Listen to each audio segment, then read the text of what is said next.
Good afternoon, everybody. Uneducated Economist here. I got a few pieces of mail that I want to open up for you guys. One of them is a fairly decent sized piece. It looks like it must be from a gallery or something. I can't wait to see what that one looks like. Wanted to share a few articles with you guys. The first article that I'm going to leave down there in the description is talking about how the pension funds out there have suffered the worst downturn, I believe is the way they phrased it. The worst suffering the worst downturn since the Great Recession. So this is something that I have warned about quite a few times. And what has happened when we had the low interest rate world?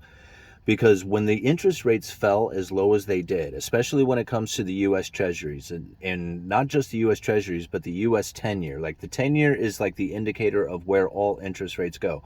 Whether you're taking out a house loan, car loan, whatever kind of loan that is out there, even if it is the pension funds, if you follow the 10-year, that's the direction that everything goes.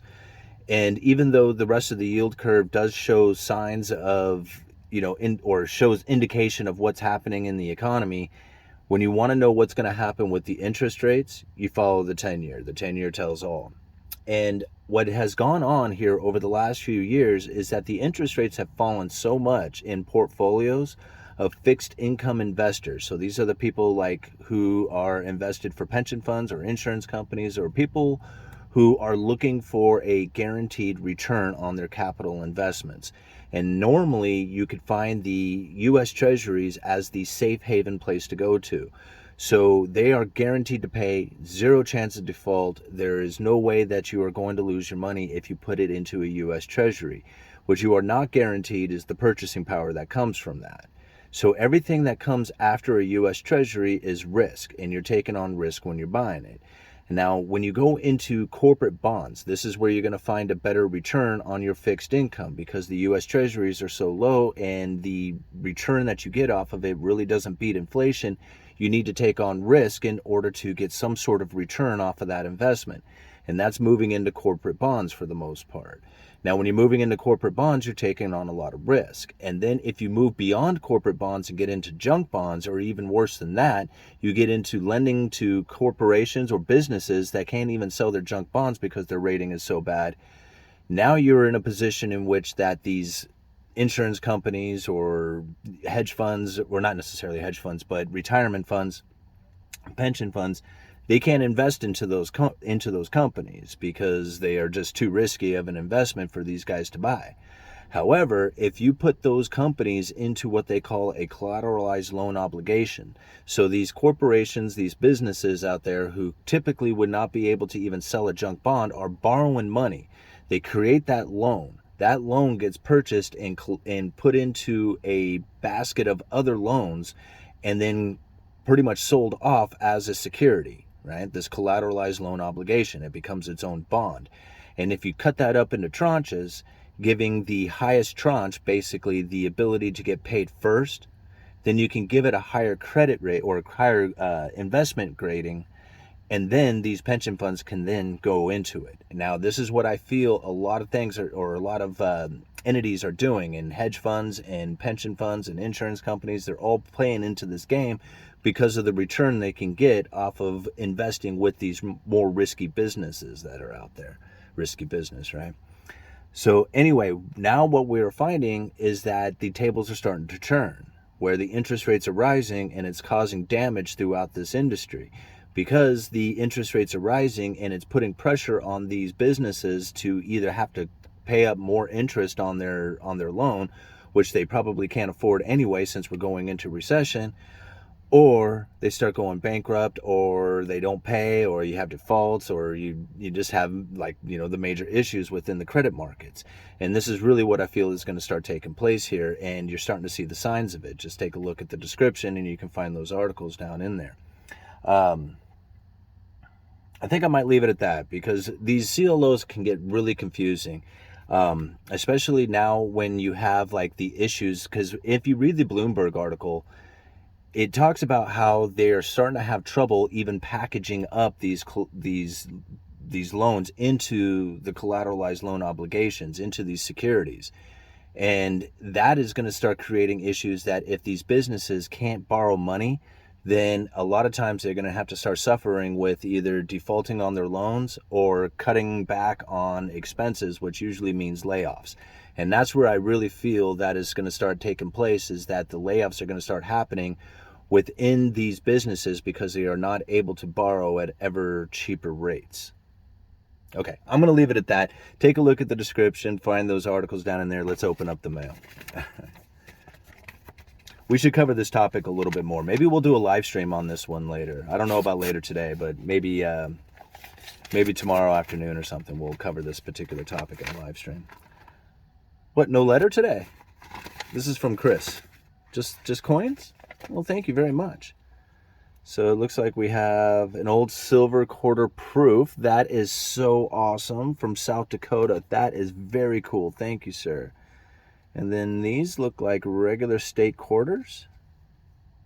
Oh no, these are proofs as well. It says Mass proof, South Carolina, Massachusetts proof, South Carolina proof, and Vermont proof.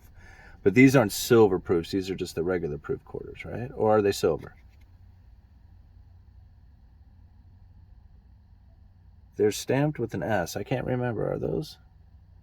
Anyway, beautiful coins. Very nice pieces. Thank you so much, Chris. That is very cool of you to send me these coins.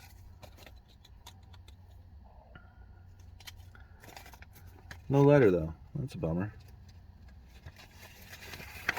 Oops. All right, so this one, I have a feeling...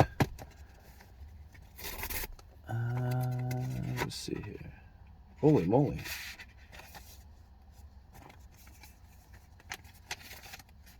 Whoa. Says, hi Simon, I have hard to read writing, so my family says. Oh, I see. I have hard to read writing. So no, it's not that bad. I have harder reading. So that's me. Here it is. A note from my printer. Oh, here we go. Okay. Hi, Simon. Love your channel and your down-to-earth nature. Nobody needs a piece of paper to be smart.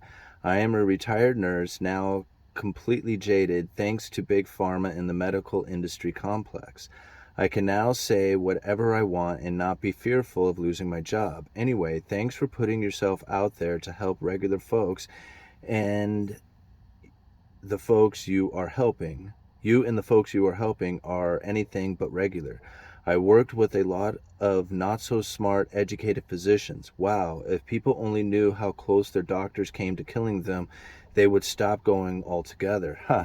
Keep the faith, brother. You got this, even if people start hating on you or try to dismiss you. Thanks also for sharing your struggles with addiction. My mom used to say alcohol breaks hearts and homes. And ain't that the truth? I'm lightweight and can only tolerate 1 or 2 drinks before feeling ill. My mom again. Well, good, then you'll never be an alcoholic. Stay clean for your kids and your wife. Here's a little something to take them out to dinner or put towards a vacation fund. We loved Astoria when we visited in 2018. We'll be back someday. Julie. Well, Julie, thank you so much. I really appreciate it. She sent me a check here with some money on it. Thank you so much, Julie. I will definitely take the kids out. That is very kind of you. Thank you for the support. I really do appreciate it. Okay, let's see what's in the big package here. So... Oh, did I bring my pocket knife? I don't have my pocket knife on me, do I? Nope. Let's see if I can.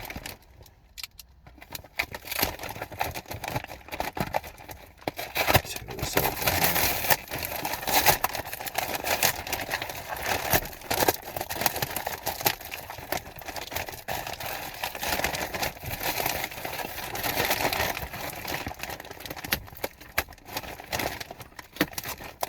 Oh, they got it taped up good.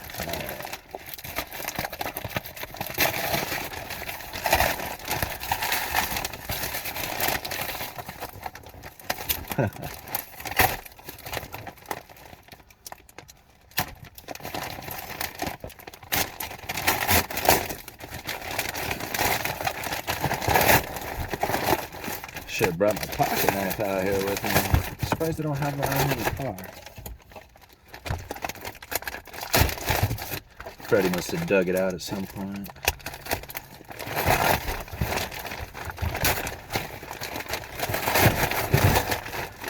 Man, the anticipation must be killing you guys.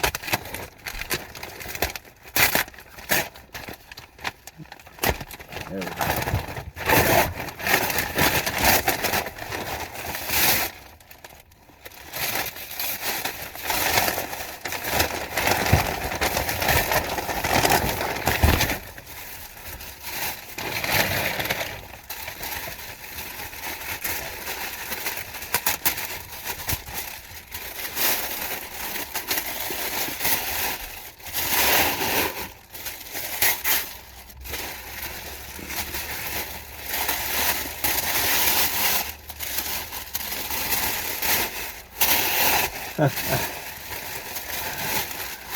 All right. Okay. Says, just a thank you from a working stiff. The piece is called Two Buys and Fuzzy Economics, and it's a 1 ounce troy of silver if your back is ever against the wall. I started a YouTube channel where I review my pieces. Hope you find personal and intrinsic value in this. And so he has the link to the YouTube channel here. Wow. What's the name of the channel? Is it PM Galleria? I don't know, bro. Lots of laughs. But the channel is called PMGALLERIA. Oh, bummer, man. The mirror got broken, but look, you can see there's the mirror. Bummer that it's broken right there. But you got the fuzzy dice, and I guess this is silver on there? Man, that is right on. Thank you so much. Very cool, man. Very cool. I love it. I love the 2x4s here. I'm going to hang that up. I'll find a place near my desk to put that up, man. I really appreciate that. Thank you. Uneducated economist, you guys let me know.